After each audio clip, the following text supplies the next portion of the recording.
What's that? Someone calling me? Oh. Huh? All right, hold on. I'm coming. Hello. Jiminy Cricket speaking. Jiminy, you've always wanted to produce a show. It's the boss. Yes. Well, how'd you like to help us put together a brand new animated film?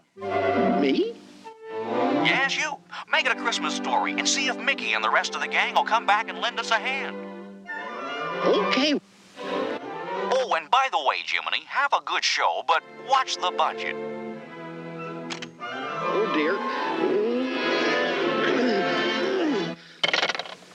Enjoy yourself. Let's see now. Get Mickey and his gang, have a good show, but watch the budget. Watch the budget? Oh, heavens to Betsy.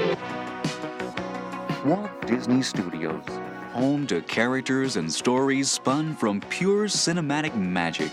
But up until 1983, the Disney character who started the whole enchanted operation hadn't made a movie in 30 years.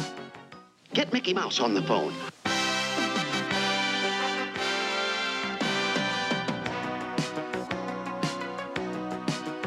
Rounding up an all-star animated cast for Mickey's Christmas Carol was only the beginning. A production team of artists and technicians would have to be gathered to create a film that would stand proudly next to the Disney animated classics of the past.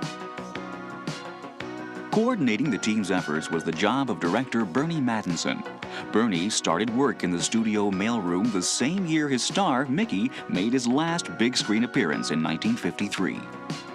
30 years later, Bernie became the one person most responsible for Mickey's historic comeback.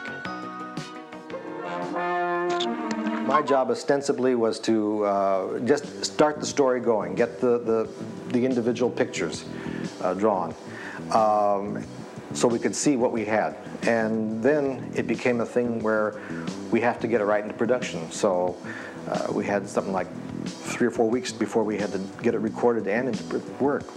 I kind of felt my role was sort of a Tom Sawyer in a way, where you were giving out the paintbrushes to the animators and they were painting your fence for you, and you inspire them to do it. One of the first decisions facing Bernie involved matching the personalities of Disney's famous characters with the familiar names in Charles Dickens' classic Christmas Tale. And when your audience knows your actors and story almost as well as you do, you want to be sure everyone is cast in just the right role. The main characters in the story, of course, are Scrooge McDuck and Donald and Mickey. And beyond that, we brought back Jiminy Cricket for the first Ghost, the Ghost of Christmas Past. And then we brought back the Giant from Mickey and the Beanstalk. And in a sense, Mickey and the Beanstalk, the picture itself was sort of a guide for us on this picture, which was a half-hour length. And so we took the Giant from that, and he played actually a contrast to Jiminy Cricket, who was so small, and he, on the other hand, was so large. And then Black Pete was brought in for the Christmas Future. And a lot of people don't even remember Black Pete, but he comes off pretty well, too. Then in the dance sequence, we have Daisy, which is young Scrooge's love life in the middle of the picture when he goes back in his past. And we bring in several little characters from past pictures, like Toad. He plays Fezziwig. So we tried places to bring old familiar faces back. I've located Mickey Mouse. He's at the country club. The country club? Why didn't you tell me? Call for Mickey Mouse. Call for Mickey Mouse. Oh! Don't bother me now, Pluto. I've got a phone call. While the cast was being assembled, Bernie Mattinson began the crucial process of assigning characters to the animators who would bring them to life during the coming months. Animators Glenn Keane and David Block remember this critical phase of the pre-production process. Bernie gets all the animators together in a room, and we gather in a circle, and then he's got a name of each character in his hand, and he throws them all up in the air, and we all dive on each other and fighting for it. Which one? I got Willie, and That's right. I got screwed. Yeah. Certain animators are like actors. They just fit the part. And so that's what we try to do, cast it to a person who wants to do it, too. That's another thing. If he really wants to do it, it'll come off great. A true story. He would start you out on a character and you know where he thought you might work out well, and if you found that if he liked your stuff and you found you enjoyed working on that character, that was great. I mean, he wanted you to enjoy what you were working on because he knew he'd get the best performance out of you and out of your character if you really enjoyed that particular character. So that was all he needed to hear. If he found an animator that was very enthusiastic about a section of the movie, he thought, well, if that guy really wants to do it, then he's going to give me the best performance. And that's what made him a very special director. The animators are like your actors. And so you talk the scene to them. You get involved with the scene, and you try to probably sound even like the character, and you're trying to explain what kind of action you do. Mickey, for instance, this just trying to keep my hands warm, sir. He would be very nervous, and he'd say, just trying to keep my hands warm, sir, and he'd kind of sneak up there and quickly back to work. That would be Mickey. He would never stand up and tell him off or anything. Donald Duck would, but not Mickey. That's right, not Mickey. We all know Mickey's easygoing nature. Almost everyone has a storehouse of childhood memories featuring this thoroughly appealing personality. Look at all the wonderful things to eat. And from the first pose Mickey struck in his 1928 debut in Steamboat Willie, that special personality has captured the imaginations of audiences worldwide. Walt Disney explained his favorite cartoon creation as just a nice fellow who never does anybody any harm. Why, he's even been faithful to one girl, Minnie, all his life. Mickey is so simple and uncomplicated, so easy to understand that you just can't help liking him. Through 118 Mickey Mouse cartoons and 2 feature films, moviegoers not only understood this every man of a mouse, they loved this uncomplicated hero. It was just this quality of constant, unassuming goodwill that made Mickey the perfect choice for the role of the overworked, underpaid Bob Cratchit in Mickey's Christmas Carol. While Mickey's personality remained unchanged over the years, his appearance evolved along with the constantly improving technique of the Disney animators. And befitting our perpetually youthful star, the artist chosen to animate Mickey wasn't even born when the mouse made his last movie. Well, in the animators, Mark Henn proved terrific when it came to Mickey and to Jiminy Cricket. He always wanted to do Mickey, and he hadn't animated very much before, and he had done a test that was very promising. So we said, well, try some. And he started doing it, and he just blossomed. And the Mickey we've got here, I think, stands up to the old pros of the past. And whenever an animator like Mark wants to take a look at how those past Disney masters might have handled a particular sequence or action, they come here, to the Animation Research Library. Contained in aisle after aisle are examples of Disney animation dating back to the studio's earliest cartoons. If it can be imagined, it's probably been animated, cataloged, and filed here somewhere. For an animator, the Research Library is a goldmine of resources and inspiration.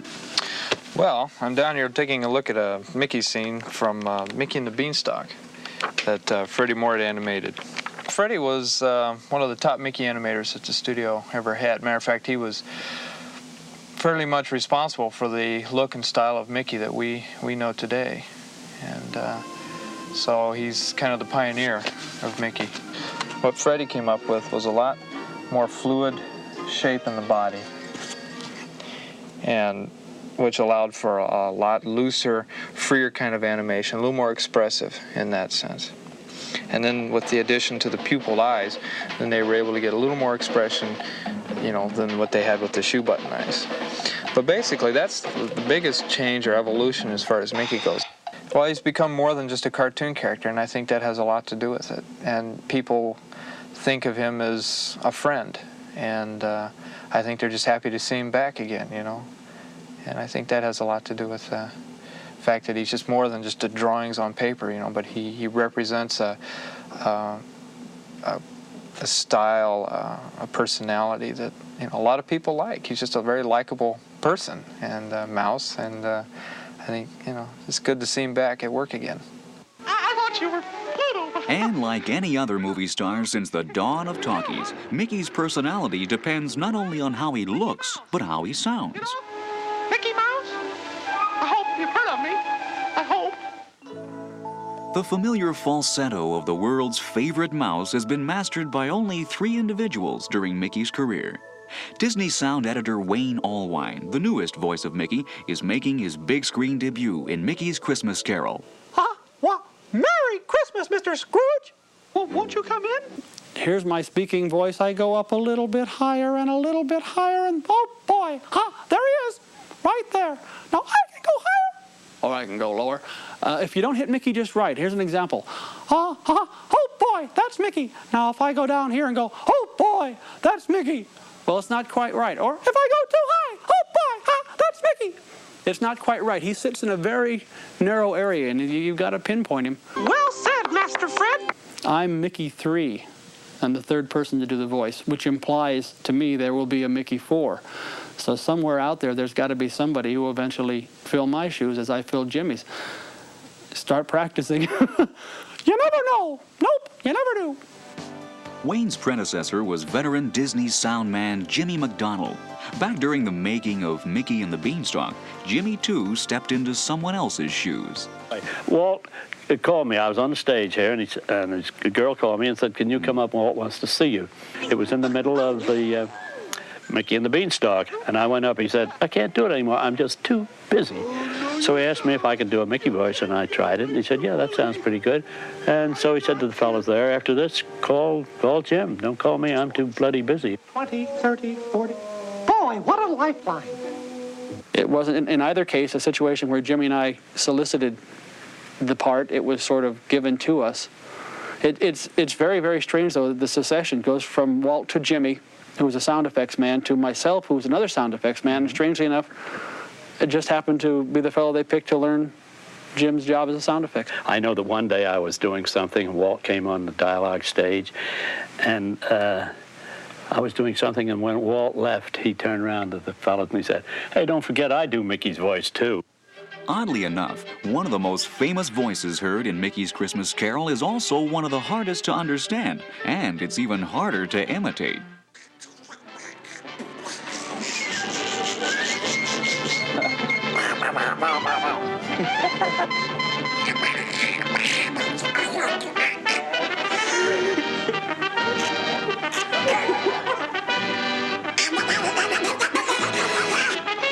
In the cheek, huh?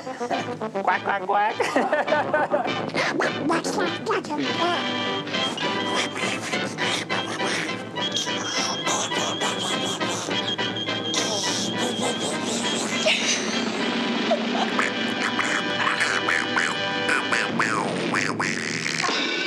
Nice try, folks.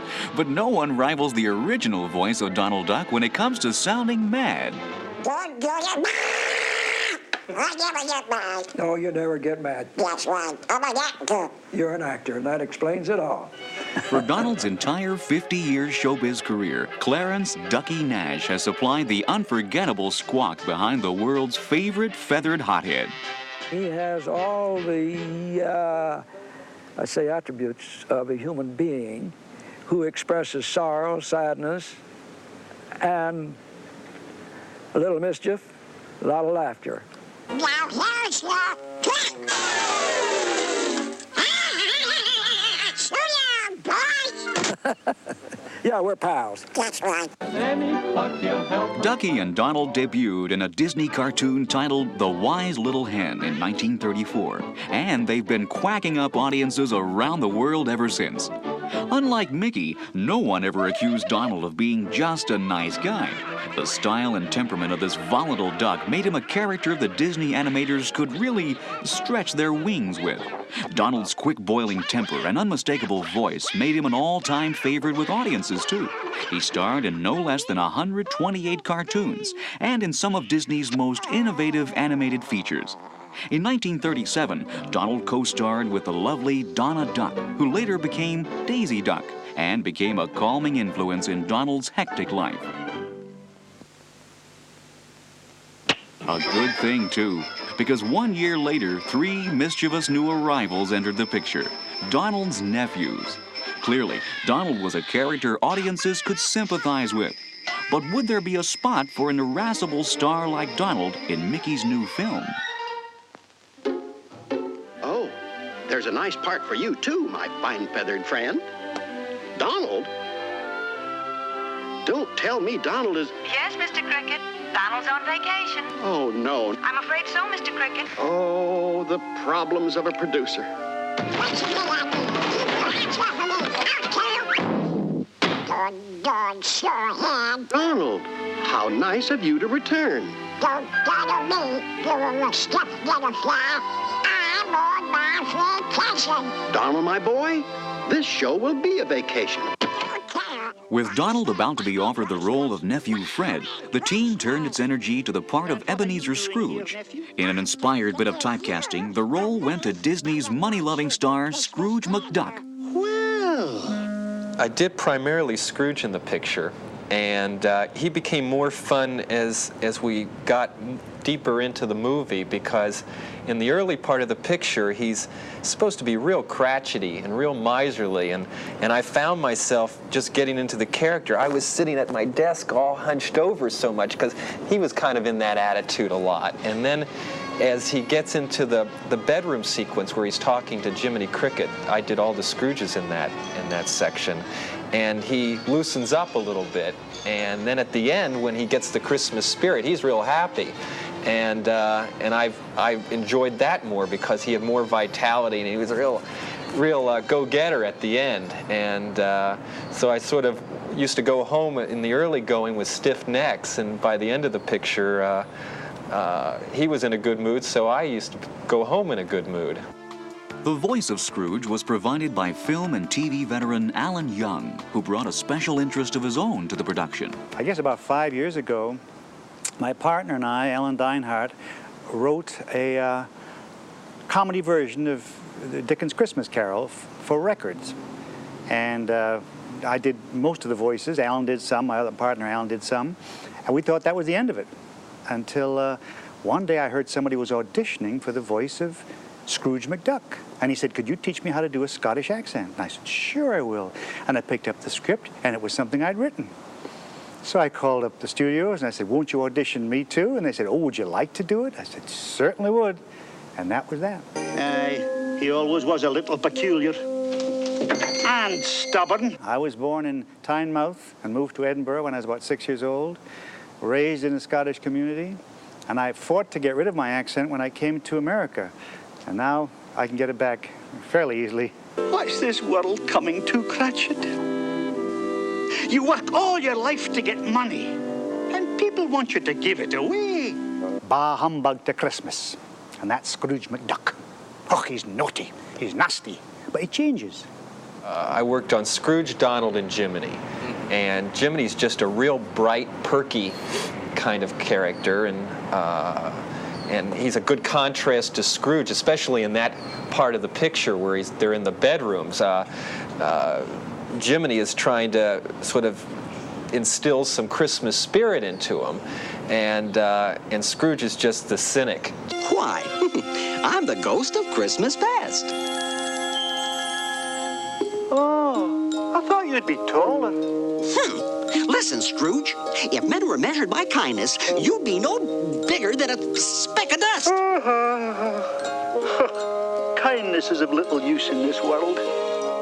They worked off of each other real well. You have the ultimate optimist in Jiminy and the ultimate pessimist in Scrooge.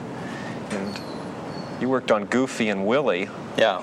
Well, Goofy was a challenge. There was a challenge in every character in this picture because of the part the character was playing sometimes didn't meet up exactly to the part the character was.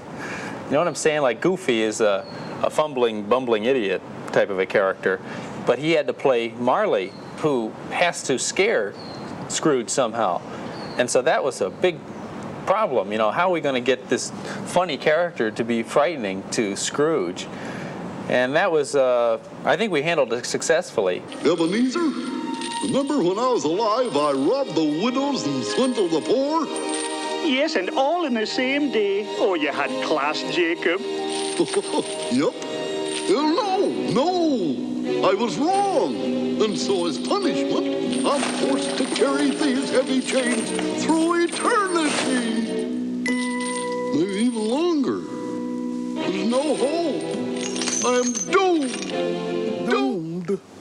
And the same thing will happen to you, Ebenezer Scrooge. No, it can't. It mustn't. First, you have to look at Goofy. You have to see a picture of what the voice you're depicting. And then you say, well, now, he's only got 2 teeth in front, but they stick out. So you stick your teeth out so you get that sort of a funny sound, you know. And then you try to come up with different kinds of laughs. Gosh, you know, the kind he does. Or whatever the laugh might be. But you always have to remember that you are doing the character they're drawing on the screen. And you have to overact. Yep. A big plus for the animators is being able to watch the actors as they record their character voices. For me, getting to know Will Ryan doing Willie was really helpful.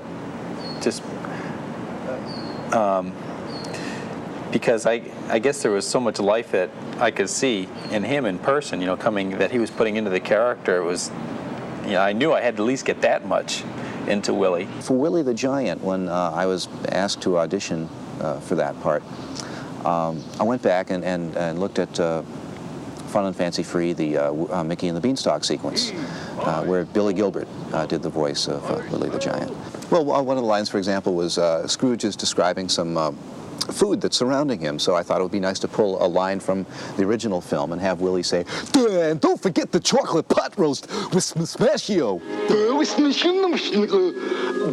With yogurt. And Glenn Keane did a beautiful job of animating that. It's not vital that you look like a complete idiot when you're doing these voices, but it does help. It really does, because, and it's one of the few chances to really be a ham actor and get away with eating the scenery. Hi, Jiminy. What's up? Oh, yeah, what's up? Oh, glad to have you fellows aboard. Now, here's the scoop. I'm producing a show, and you 3 boys are my stars. Now, we'll start from the beginning. Oh, that's a good place to start. With the addition of music, sound effects, and the pre-recorded character voices, the illusion is complete as one of the world's best-loved holiday tales comes to life. After countless hours of story sessions, thousands of drawings, sketches, and painted cells, and lots of late nights at the studio, the return to the screen of the world's most popular mouse is finally a reality. Oh, thank you, sir. The resulting film is a classic addition to the fabled Disney heritage. And for Bernie Mattinson and his talented staff, Mickey's Christmas Carol is also something more. I think we're all basically kids that work here. It's it's sort of one of those enchanted cottages, you know? And I don't think we ever think of ourselves other than kids. And I look at executives walking by and they have these nice suits on and so forth, and I'll think, what are those guys working here for? This is for us kids, you know? And God blesses everyone. And so the story ends. Fade out, the end. Whew. What a job.